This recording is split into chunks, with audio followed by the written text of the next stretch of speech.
Bonjour chers élèves, aujourd'hui on va voir une nouvelle leçon de la production orale et bien sûr la production orale c'est l'entrée de la production écrite. La leçon d'aujourd'hui, raconter un événement au passé.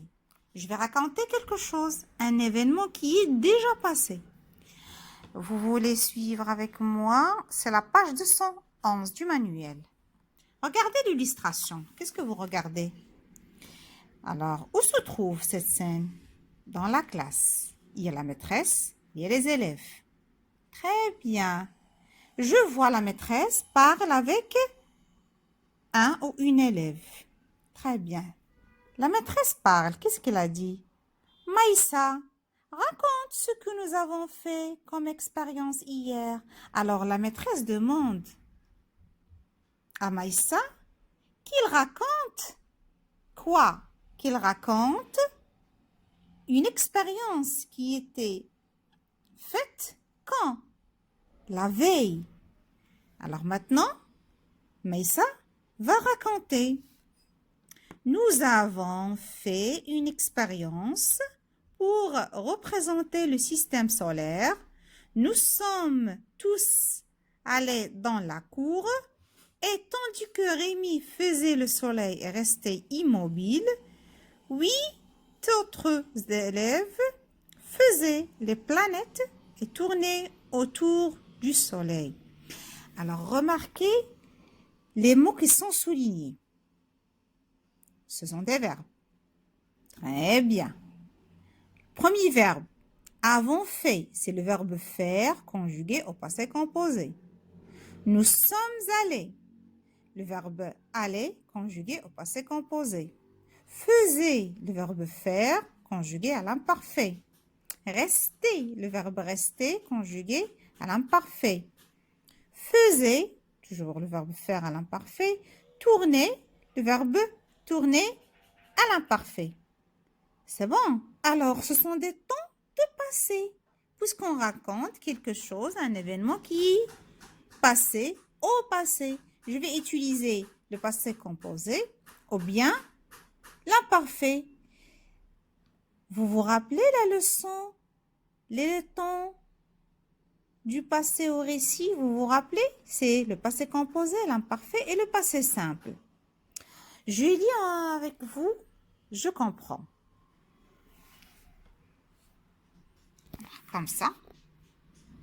Pour raconter un événement ou un fait passé, un événement ou bien quelque chose qui est passé quand? Au passé. On utilise des temps du passé. C'est l'imparfait, le passé composé ou bien le passé simple.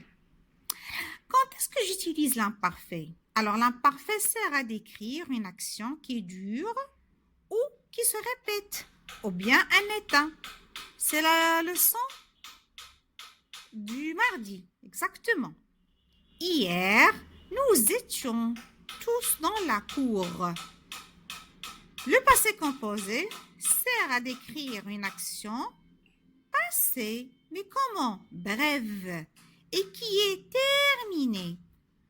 Elle est très utilisée à l'oral. Le passé composé, elle est beaucoup utilisé à l'oral. Et sert ou bien à décrire une action qui est brève et qui est déjà terminée. Hier, nous sommes tous allés dans la cour.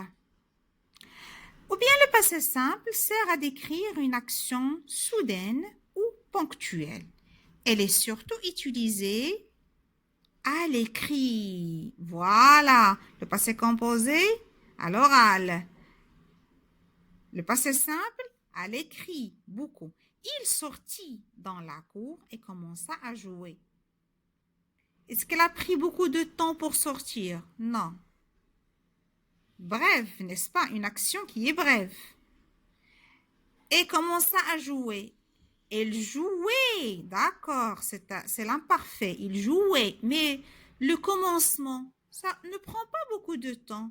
Il commença à jouer. Alors, quand on raconte un événement au passé, il faut penser bien à bien faire concorder. Ça veut dire mélanger ou bien faire l'accord des temps.